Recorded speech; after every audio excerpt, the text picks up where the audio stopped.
ladies and gentlemen, it will take me more than a minute to tell you how impressed I was to hear that it has been forecasted that African Americans will spend $1 trillion in 2015 on consumer goods. We, as a people, are truly a force to be reckoned with when it comes to our spending power, and marketing and advertising agencies are taking note. 1 trillion, people. Trillion, not billion, trillion. You know, when I was a kid, that number was as unimaginable and seemed just as made up as gazillion. Yeah, we have that spending thing down, and guess what else? Half of that number, 500 billion, has already been spent on hair care products. Yak and all of her friends have kept many business owners, few of which are black, in business. You see, there is a slight downside to the spending trend, and that is only 2 cents of each dollar is spent with black-owned businesses. Now, I can talk all day about how we should be spending money in our community, but I'll tackle that issue at a later date. Because the big question is, are we saving and investing with the same finesse as we are at spending?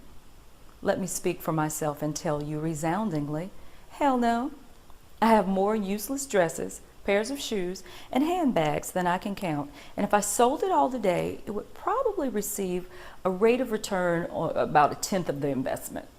I am admittedly an emotional spender, and I have allowed both the highs and the lows in my life to send me on some over-the-top shopping sprees. Now, while on those shopping sprees, I felt good. I mean, really good.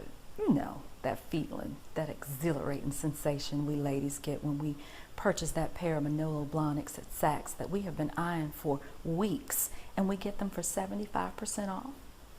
Big coup. Or for some of the guys, that rise you feel when you buy that nice pair of limited edition Nike Air Jordans that match that ever so special Ralph Lauren polo shirt. Well, did it ever occur to us that we can feel just as good when investing in a stock like, say, Facebook? Hell, most of you are on the site from sun up to sundown, so you're investing in it anyway. Or maybe buying and paying for a personal growth seminar that can teach you how to financially plan for the future or grow your money. Or maybe, just maybe, putting it in a savings account. Wow, now that's a novel idea, isn't it?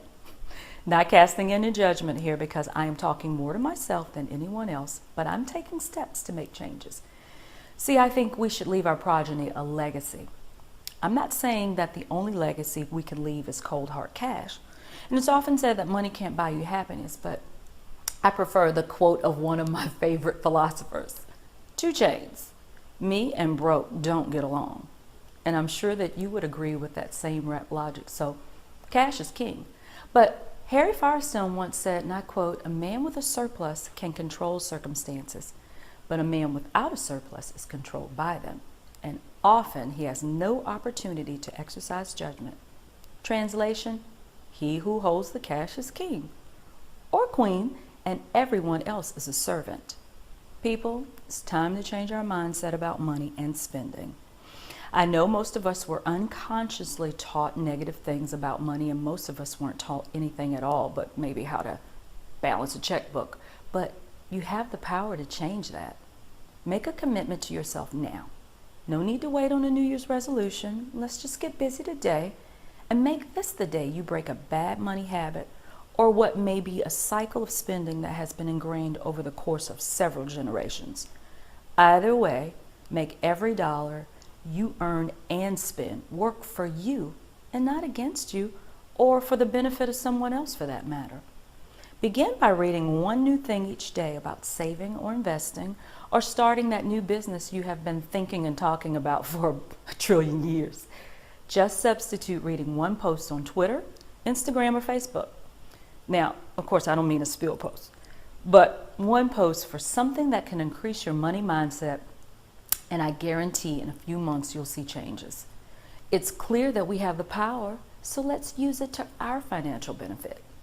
The journey of 1,000 miles begins with one step, so let's get it started. I'll be with you guys every step of the way, practicing what I'm now preaching. And this journey on which we will embark together will be so very rewarding in the end, but it will take time, commitment, and discipline, and it will take much, much longer than a minute.